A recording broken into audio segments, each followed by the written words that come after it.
ओम शांति।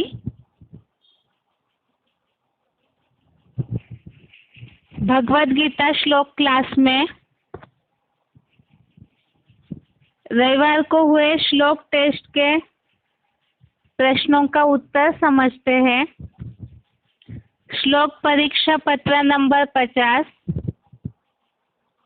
श्लोक test number 50।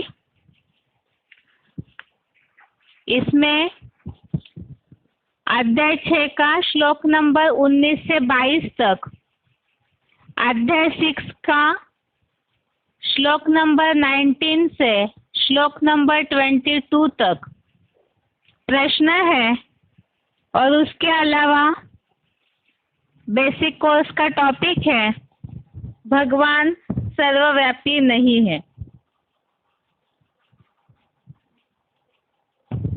पहला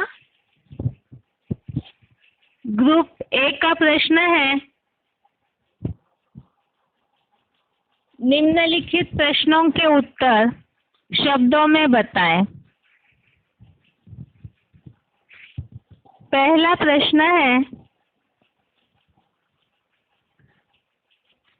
चित्त नितांत वशीभूत कैसे हो सकता है?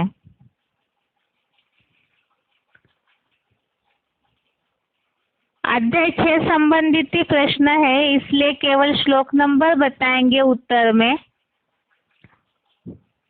श्लोक नंबर 20 से संबंधित ये प्रश्न है, चित्त नितांत वशीभूत कैसे हो सकता है?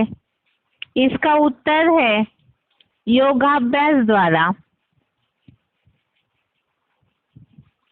योग के अभ्यास द्वारा चित्त नितांत वशीभूत अर्थात कंट्रोल किया जा सकता है।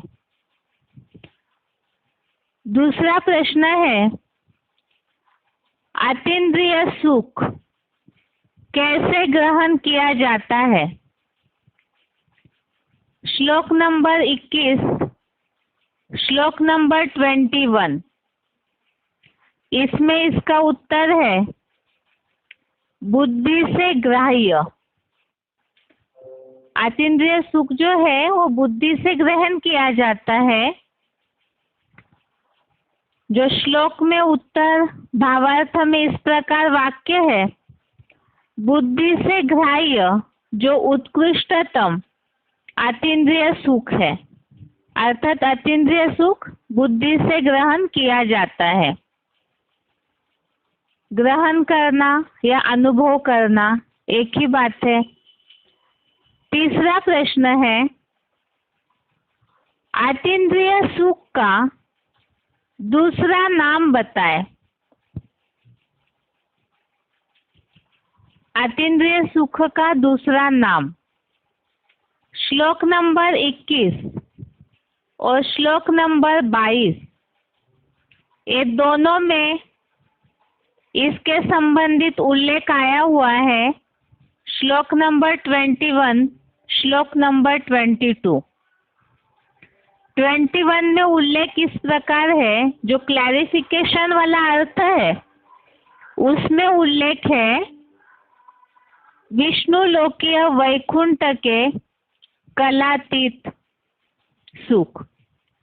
विष्णु लोकीय वैकुंठ का कलातीत सुख। और श्लोक नंबर 22 में उल्लेख है विष्णु लोकीय वैकुंठ सुख। तो अतीन्द्रिय सुख का ही दूसरा नाम है, इस प्रकार उल्लेख है। अतीन्द्रिय सुख भी संगमयुगी स्वर्ग में जब पूरी तरह स्वस्थिति में आत्माएं टिक जाती है तो स्वर्ग की अनुभूति करेंगे, स्वर्गीय संगठन में पहुंचेंगे, तो वही विष्णु लोकीय वैकुंठ का कलातीत सुख या विष्णु लोकीय वैकुंठ सुख ही दूसरा नाम, अतीन्द्रिय सुख का ही दूसरा नाम है। चौथा प्रश्न है, भगवान के अवतरण के लिए रामायण में क्या बोला गया है? बेसिक कोर्स में भगवान सर्वव्यापी नहीं है, इन बातों को सिद्ध करने के लिए गीता के, रामायण के और कुछ अन्य उल्लेख हमने देखे हैं। तो इसमें रामायण में भगवान इस सृष्टि के वासी नहीं है, बल्कि अवतरण होता है उनका। इस संबंधित प्रूफ के लिए उल्लेख हमने देखे थे। एक तो कल्प कल्प लगी प्रभु अवतारा, अर्थात प्रभु भगवान कल्प कल्प अवतार लेते हैं, अवतरण करते हैं इस सृष्टि पर।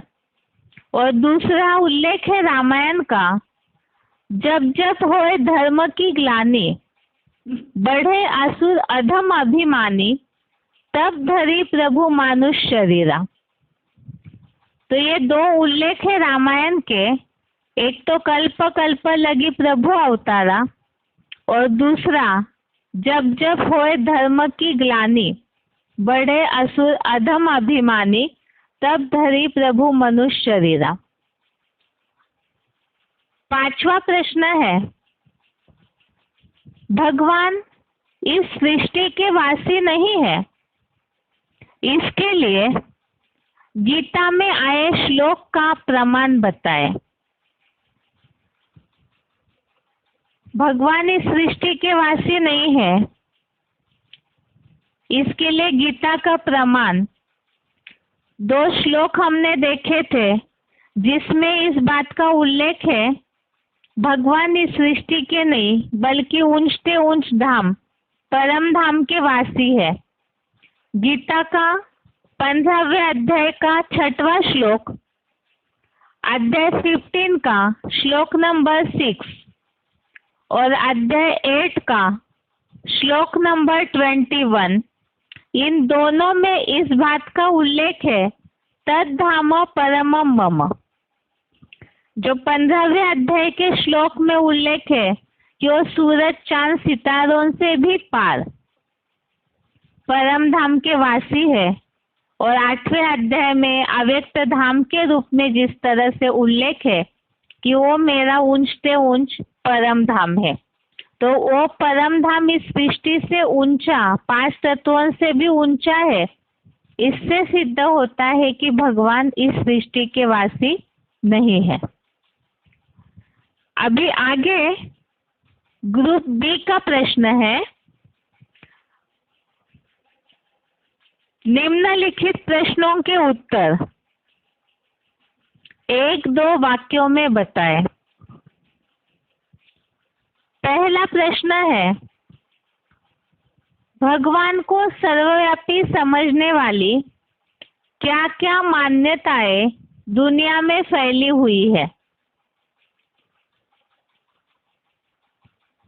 भगवान को सर्वव्यापी समझने वाली मान्यताएं जो दुनिया में फैली हुई है। बेसिक कोर्स से संबंधित यह प्रश्न है। उत्तर है कण कण में है भगवान। दूसरा, जिधर देखे उधर तू ही तू, अर्थात सब प्राणियों में ही नहीं बल्कि सब जड़ चीजों को भी भगवान का वास माना जाता है।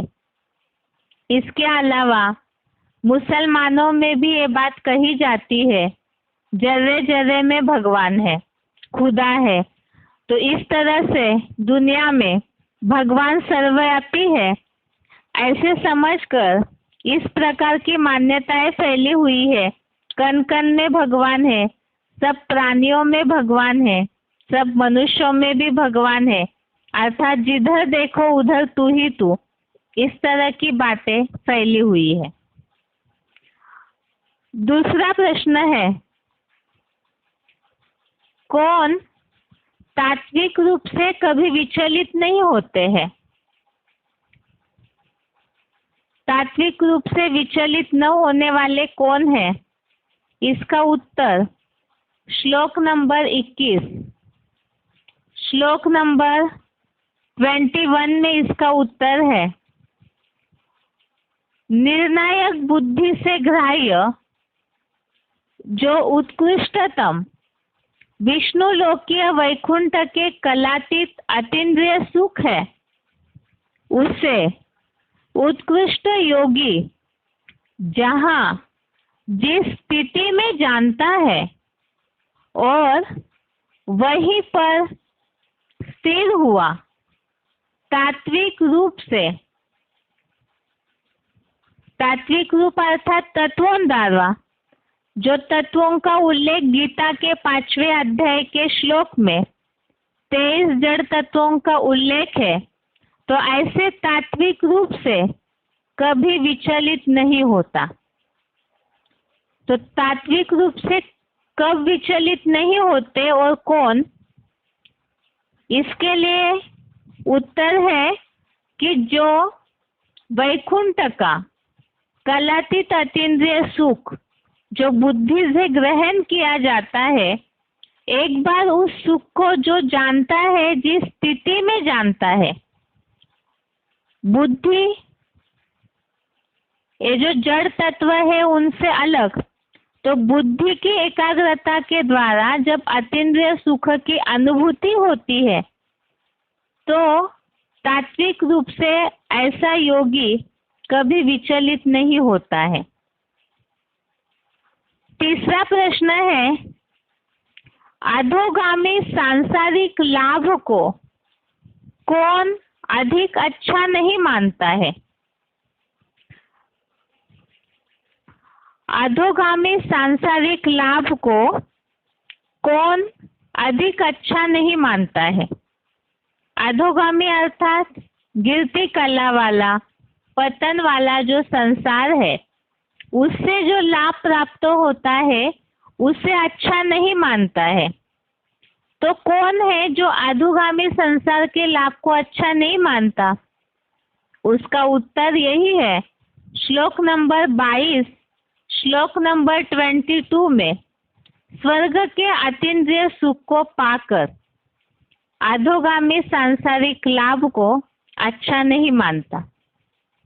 अर्थात जब स्वस्थिति के द्वारा मन बुद्धि के एकाग्रता के द्वारा अव्यक्त अतीन्द्रिय सुख की अनुभूति जो कर लेंगे, तो उसे प्राप्त करने के बाद, अनुभव करने के बाद इस संसार की कोई भी चीज उन्हें अच्छी नहीं लगेगी। अगला प्रश्न है चौथा, आत्मा में ही संतुष्ट कौन रहता है? उत्तर है अध्याय 6 का 20वां श्लोक, श्लोक नंबर 20।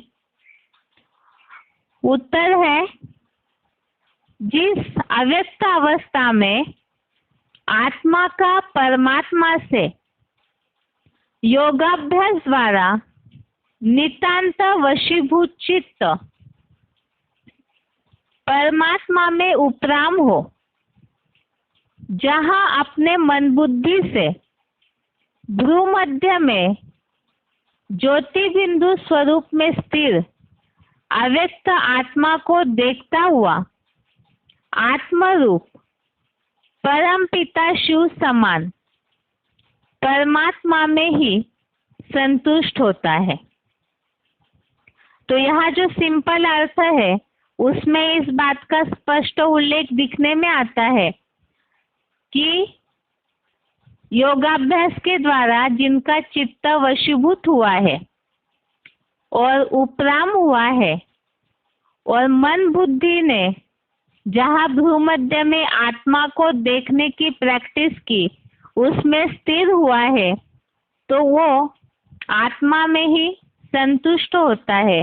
अर्थात नितांत योगाभ्यास के द्वारा, निरंतर के योगाभ्यास के द्वारा प्रैक्टिस करके वो आत्मा में ही संतुष्ट हो जाता है। 5वां प्रश्न है, योगी को कौन सी उपमा दी जाती है और क्यों? श्लोक नंबर 19, श्लोक नंबर 19 में इसका उत्तर है, जैसे निर्वात स्थान में दीपक हिलता नहीं, वैसे वशीभूत चित्त वाली आत्मा का लगाव परमात्मा से जुड़े तो योगी की वह उपमा याद की जाती है। तो योगी को दीपक जैसे उपमा दी हुई है, जैसे निर्वात स्थान में हवा रहित स्थान में दीपक की लौ हिलती नहीं। इसी तरह जिनका चित्त वशीभूत है तो वो आत्मिक स्थिति में जब परमात्मा से जुड़ जाते हैं तो वो भी इसी तरह से स्थिर हो जाते हैं। छठवां प्रश्न है, कल्पांत के महामृत्यु के महान दुख से भी कौन विचलित नहीं होते हैं? कल्पांत के महामृत्यु के महान दुख से विचलित न होने वाले श्लोक नंबर 22, श्लोक नंबर 22 में इसका उत्तर है, विष्णु लोकीय वैकुंठ सुख में स्थित हुआ कल्पांत की महामृत्यु के आत्यंतिक महान दुख से भी विचलित नहीं होता है। अतीन्द्रिय सुख अर्थात विष्णु लोकीय वैकुंठ के सुख में स्थिर होने के बाद वो विनाश के महामृत्यु के दुख से भी विचलित नहीं होते हैं। अगला प्रश्न है ग्रुप सी का, निम्नलिखित हिंदी शब्दों के संस्कृत शब्द बताएं।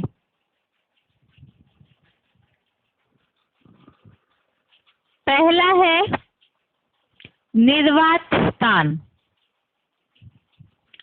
श्लोक नंबर 19, श्लोक नंबर 19 में निर्वात स्थान, इसके लिए संस्कृत शब्द है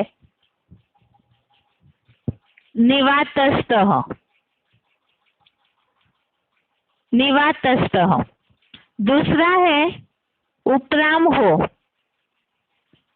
उपराम हो। श्लोक नंबर 20, श्लोक नंबर 20, इसमें संस्कृत शब्द है उपरमते। तीसरा शब्द है बुद्धि से ग्राह्य। बुद्धि से ग्राह्य। श्लोक नंबर 21, श्लोक नंबर 21 में इसका उत्तर है बुद्धि ग्राह्यम। चौथा शब्द है विचलित। चौथा शब्द है विचलित। श्लोक नंबर 22, श्लोक नंबर 21, श्लोक नंबर 22 में विचलित के लिए शब्द आया हुआ है विचाल्यते, और श्लोक नंबर 21, श्लोक नंबर 21 में शब्द आया हुआ है चलती अर्थात विचलित। पांचवा है अधिक। श्लोक नंबर 22, श्लोक नंबर 22 में अधिक के लिए संस्कृत शब्द आया है अधिकम। अगला ग्रुप बी का प्रश्न है, निम्नलिखित संस्कृत शब्दों के हिंदी अर्थ बताएं। पहला शब्द है गुरु नाम। श्लोक नंबर 22, श्लोक नंबर 22 में गुरु नाम, इसका हिंदी अर्थ है महान। दूसरा है तत्वतः। श्लोक नंबर 21, श्लोक नंबर 21 में तत्वतः अर्थात तात्विक रूप से। तीसरा शब्द है तुष्यति। श्लोक नंबर 20, श्लोक नंबर 20 में तुष्यति का हिंदी अर्थ है संतुष्ट होता है। चौथा शब्द है नेंगते। श्लोक नंबर 19, श्लोक नंबर 19, नेंगते, इसका हिंदी अर्थ है हिलता नहीं। पांचवा है निरुद्धम। श्लोक नंबर 20, श्लोक नंबर 20, इसमें है हिंदी अर्थ निरुद्धम का नितांत वशीभूत। अगला प्रश्न है ग्रुप डी का, निम्नलिखित महावाक्यों के लिए लागू होने वाले उचित श्लोक बताएं। बीसीडी का वाक्य है, बीसीडी नंबर 489, बीसीडी नंबर 489, कयामत के समय खुदा के बंदे मौज में रहेंगे। तो यहाँ कयामत अर्थात विनाश का समय, और विनाश के समय का जो दुख है, ऐसे दुख के समय भी मौज में आराम से रहना, अर्थात विचलित नहीं होंगे विनाश के प्रकोप से भी, इस बात का उल्लेख आया है श्लोक नंबर 22 में। श्लोक नंबर 22 में इस बात का उल्लेख है कि कैसे भी महान दुख से अतीन्द्रिय सुख में रहने वाले, अतीन्द्रिय सुख वही अनुभव करते हैं जिन्होंने भगवान बाप से अपना बुद्धियोग जोड़ा है, और ऐसे जो अतीन्द्रिय सुख में रहने वाले हैं भगवान के बच्चे, वही विनाश के समय, कयामत के समय मौज में रहेंगे। अर्थात इस श्लोक में उल्लेख आया है अतीन्द्रिय सुख में रहने वाले विनाश के दुख से, महामृत्यु के अत्यंतिक महान दुख से भी विचलित नहीं होते हैं। श्लोक नंबर 22 श्लोक नंबर 22 है, यम लब्ध्वा चापरम लाभम मन्यते नाधिकम ततः यस्मिन् स्थितो न दुःखेन गुरुनापि विचाल्यते। अर्थात जो स्वर्ग के अतीन्द्रिय सुख पाकर उससे दूसरे अधोगामी सांसारिक लाभ को अधिक अच्छा नहीं मानता, जिस विष्णु लोकीय वैकुंठ सुख में स्थित हुआ, कल्पांत की महामृत्यु के आत्यंतिक महान दुख से भी विचलित नहीं होता है। दूसरा प्रश्न है, आत्मनिष्ठ माया के झकोरों से हिलता नहीं है। आत्मनिष्ठ माया के झकोरों से हिलता नहीं है। वार्तालाप नंबर 1224, डिस्कशन नंबर 1, 2, 2, 4। आत्मिक स्थिति में जो स्थित हो जाते हैं, आत्म बिंदु की स्टेज में जो पूरे एकाग्र हो जाते हैं, तो माया के कितने भी तूफान आए हिलेंगे नहीं।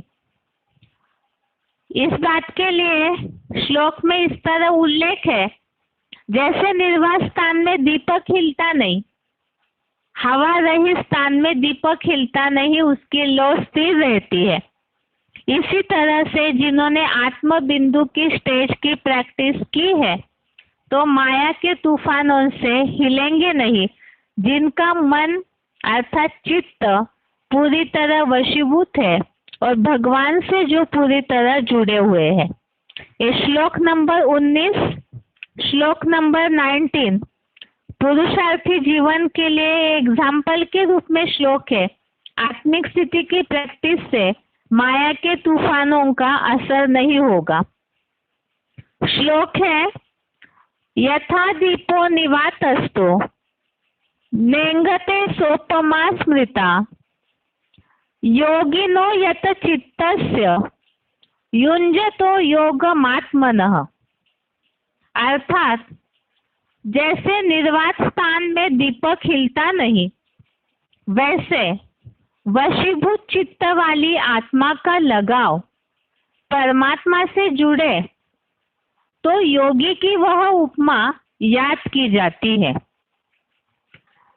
अगला प्रश्न है, वार्तालाप का वाक्य है, वार्तालाप नंबर 167, डिस्कशन नंबर 167।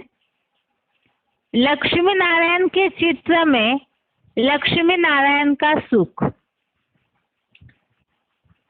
ये पॉइंट समझते समय शिव बाबा ने इस बात के लिए बताया था, राधा कृष्ण जो है वो आँखों का सुख भोगते हैं। आँख शरीर की इंद्रियों में आता है, भले श्रेष्ठ इंद्रिया है लेकिन इंद्रियों का सुख भोगते हैं। और जो संगमयुगी स्वर्ग है वहाँ लक्ष्मी नारायण को बिल्कुल वाइब्रेशन के सुख में दिखाया है। ऐसी सतयुग से भी ऊंची स्टेज, जिसे बताया सतयुग तो कलाओं से संपूर्ण, लेकिन संगमयुग कलातीत अर्थात एकदम ऊंची स्टेज वाला है। और लक्ष्मी नारायण ऐसा कलातीत स्वर्गीय सुख भोगते हैं, अतीन्द्रिय सुख। ये श्लोक नंबर 21, श्लोक नंबर 21 में इस बात का उल्लेख है, कलातीत अतीन्द्रिय सुख का। श्लोक है, सुखमात्यंतिकम यत्तत् बुद्धिग्राह्यम मतीन्द्रियम वेत्ति यत्र न चैवायम स्थितश्चलति तत्वतः। अर्थात निर्णायक बुद्धि से ग्राह्य जो उत्कृष्टतम विष्णु लोकीय वैकुंठ के कलातीत अतीन्द्रिय सुख है, उसे उत्कृष्ट योगी जहाँ जिस स्थिति में जानता है और वहीं पर स्थिर हुआ, तात्विक रूप से गीता के 13वें अध्याय के 5वें श्लोक में वर्णित संसार के 23 जड़ तत्वों द्वारा कभी विचलित नहीं होता है। तो यहाँ तत्व शरीर से जुड़े हुए हैं, अर्थात कोई भी इंद्रियों के सुख से, तत्वों के सुख से, तत्वों के प्रकोप से कभी विचलित नहीं होते जब बुद्धि से ग्राह्य अतीन्द्रिय सुख को महसूस करते हैं। चौथा है, आत्मा अभिमानी आत्मा का सुख देखते हैं। आत्मा अभिमानी आत्मा का सुख देखते हैं, अर्थात आत्मा में ही वो संतुष्ट रहते हैं, आत्मा के सुख को ही ज्यादा महत्व देते हैं, उसी में ही खुश रहते हैं। वार्तालाप नंबर 928, डिस्कशन नंबर 928 में ये वाक्य है, आत्मा अभिमानी आत्मा का सुख देखते हैं। तो आत्मा में ही संतुष्ट, आत्मिक स्थिति में पूरी तरह से जो स्थित हो जाते हैं, तो आत्मा को देखता हुआ आत्मा में ही संतुष्ट रहते हैं। इसका उल्लेख श्लोक नंबर 20, श्लोक नंबर 20 में है। निरंतर के योग अभ्यास के द्वारा आत्मिक स्थिति की प्रैक्टिस और भगवान से बुद्धि योग जुड़ने के बाद आत्मा के सुख को ही ऐसे आत्मा अभिमानी महत्व देते हैं। श्लोक नंबर 20 है, यत्रोपरमते चित्तम निरुद्धम योग सेवया यत्र चैवात्मनात्मानं पश्यन्नात्मनि तुष्यति। अर्थात जिस अव्यक्त अवस्था में आत्मा का परमात्मा से योगाभ्यास द्वारा नितांत वशीभूत चित्त परमात्मा में उपराम हो और जहाँ अपने मन बुद्धि से भ्रू मध्य में ज्योति बिंदु स्वरूप में स्थिर अव्यक्त आत्मा को देखता हुआ आत्म रूप परम पिता शिव समान परमात्मा में ही संतुष्ट होता है। अगला है ग्रुप एफ का प्रश्न है, संक्षेप में उत्तर बताएं। बेसिक कोर्स से संबंधित प्रश्न है ये। पहला प्रश्न है,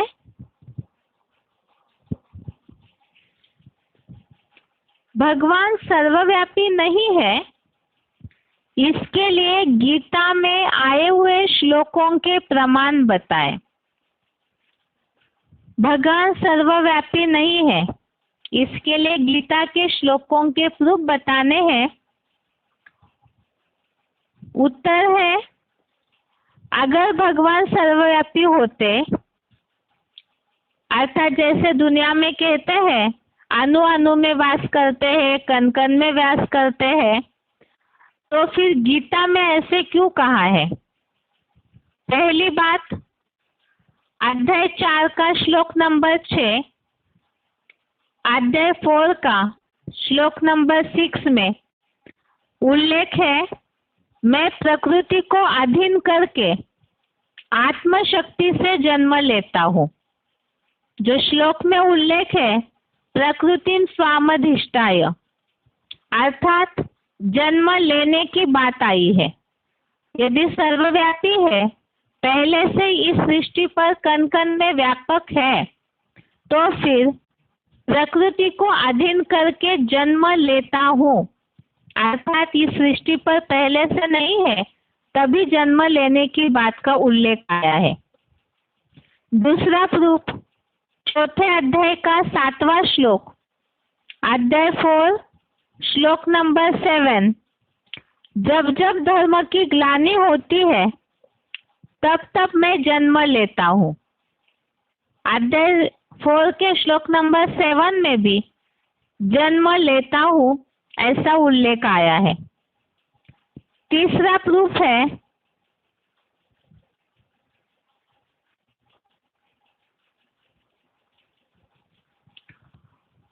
अध्याय 4 का श्लोक नंबर 8, अध्याय 4 का श्लोक नंबर 8, इसमें उल्लेख है संतों की रक्षा, दुराचारियों का विनाश और धर्म की संपूर्ण स्थापना के लिए मैं जन्म लेता हूँ।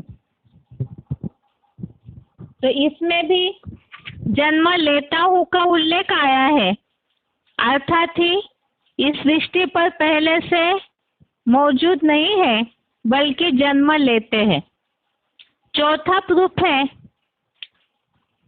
चौथे अध्याय का 9वां श्लोक, अध्याय 4 का श्लोक नंबर 9, मेरा दिव्य जन्म है। जो श्लोक में उल्लेख है जन्म कर्म च में दिव्यम, इसमें भी जन्म का उल्लेख आया है दिव्य जन्म के रूप में। 5वां प्रूफ है, अध्याय 10 का श्लोक नंबर 2, अध्याय 10 का श्लोक नंबर 2, इसमें उल्लेख है मेरे प्रकृष्ट जन्म को न देवगण न महर्षियों ने जाना है।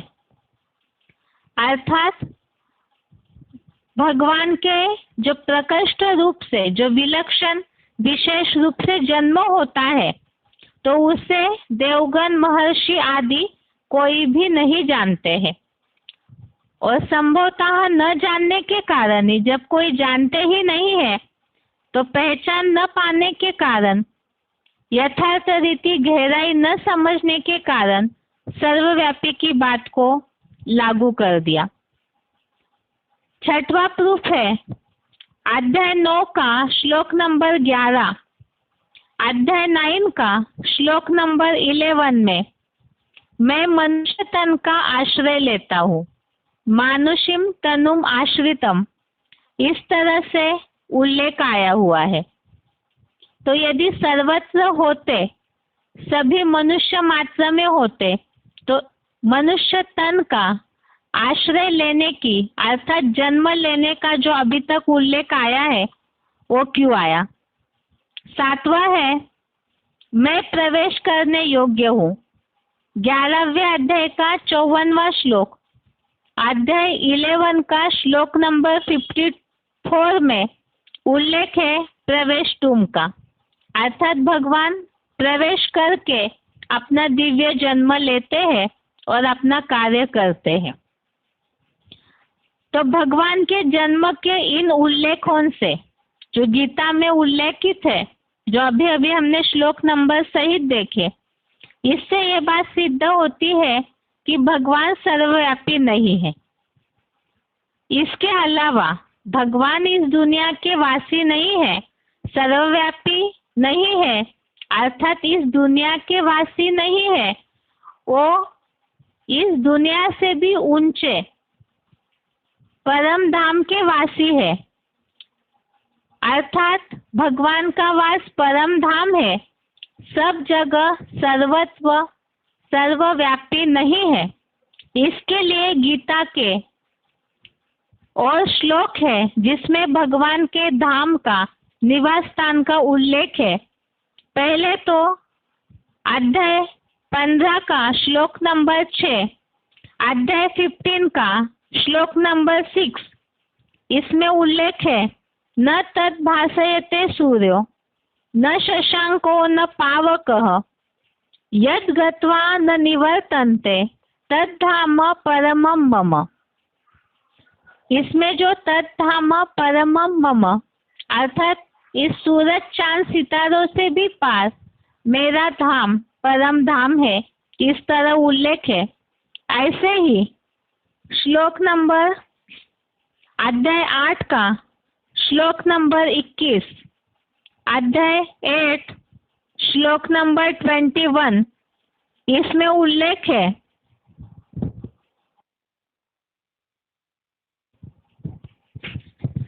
अव्यक्तोक्षर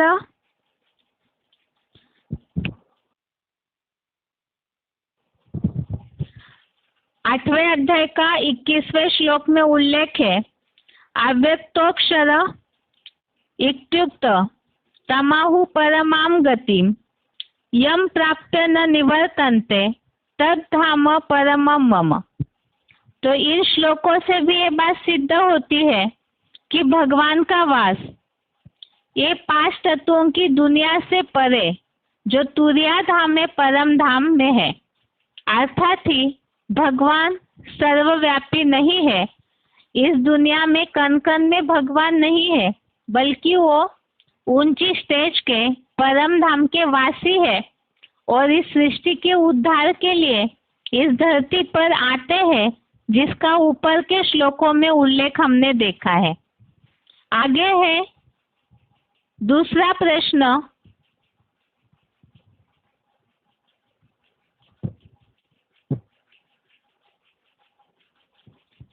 दूसरा प्रश्न है, भगवान सर्वव्यापी नहीं है, इसके लिए गीता के अलावा अन्य कोई 3 प्रूफ बताए। तो भगवत गीता के अलावा रामायण और दुनिया में कुछ प्रचलित मान्यताएं हैं, उसके बारे में भी हमने सर्वव्यापी नहीं है भगवान ये प्रूफ समझते समय देखा था। तो उसमें से पहले तो रामायण में आए हुए उल्लेख देखते हैं। उत्तर में भगवान इस सृष्टि पर जन्म या अवतार लेते हैं। इस सृष्टि के पहले से ही सर्वव्यापी बन के वासी नहीं है, इसका प्रूफ रामायण में है। भगवान इस सृष्टि पर जन्म या अवतार लेते हैं, इसका उल्लेख रामायण में पहली बात। जब जब अधर्म और दुराचारी बढ़ते हैं, तब प्रभु अर्थात भगवान इस सृष्टि पर आते हैं। जो शब्दों में उत्तर दे इस प्रश्न में हमने इसका उल्लेख देखा था। जब जब हो धर्मग्लानि बड़े असुर अधम अभिमानी, तब धरे प्रभु मनुष्य शरीरा। और दूसरा उल्लेख रामायण में और भी है, प्रभु कल्प कल्प आते हैं, अर्थात कल्प कल्प लगी प्रभु अवतारा। तो अवतरण होता है, अवतार लेते हैं, अर्थात जन्म लेते हैं। तो ये बात रामायण में आई है। दूसरी बात, भगवान अगर पहले से इस सृष्टि पर वासी है, व्यापक है, तो फिर भगवान का जन्मदिन शिवरात्रि के रूप में या शिव जयंती जिसे कहते हैं क्यों मनाते हैं। तीसरा प्रूफ, अगर भगवान सर्वव्यापी होते, इसी दुनिया के वासी है, तो फिर भगवान के लिए बुलाते समय ऊपर वाला इस तरह से उल्लेख क्यों करते हैं। अर्थात जरूर इस बात को जानते हैं कि वो इस सृष्टि का वासी नहीं है, बल्कि ऊपर का वासी है। चौथा प्रूफ, भगवान के लिए क्यों पुकारते हैं, हे पतित पावन आओ। अगर वो इसी सृष्टि पर सर्वत्र है तो फिर इधर उधर देखना चाहिए, लेकिन भगवान को ऊपर से बुलाते हैं, हे पतित पावन आओ। पांचवा प्रूफ, भगवान के लिए क्यों गाते हैं, छोड़ भी दे आकाश सिंहासन। अर्थात भगवान ऊंची स्टेज के इस धरती के वासी नहीं है, धरती से भी ऊंचे, 5 तत्वों से भी पार ऊंचे स्थान के वासी है। इसे कहीं ना कहीं जानते हैं, इसीलिए भगवान को छोड़ भी दे आकाश सिंहासन इस तरह से ऊंची स्टेज से ऊपर से नीचे बुलाते हैं उद्धार के लिए। छठवा प्रूफ, इस धरती के वासी नहीं है, ऊंचे धाम के वासी है, इसीलिए ही गाते हैं ऊंचा तेरा धाम।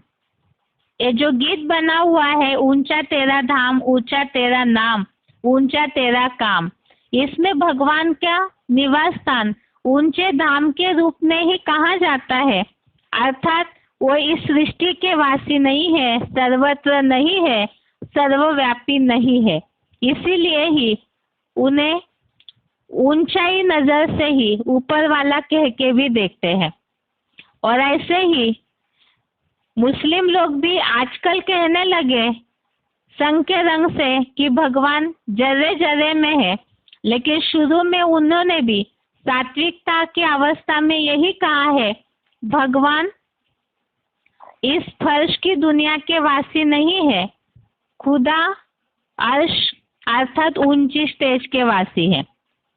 इन सब बातों से ये बात सिद्ध होती है कि भगवान इस सृष्टि पर रहने वाले नहीं है, ना ही सब में व्यापक है, वो ऊंची स्टेज के वासी है और इस सृष्टि पर अवतार लेते हैं, दिव्य जन्म लेते हैं। यह है श्लोक टेस्ट नंबर 50 के उत्तर। इसके साथ साथ ही गीता क्लास आज के लिए पूरा होता है। ओम शांति।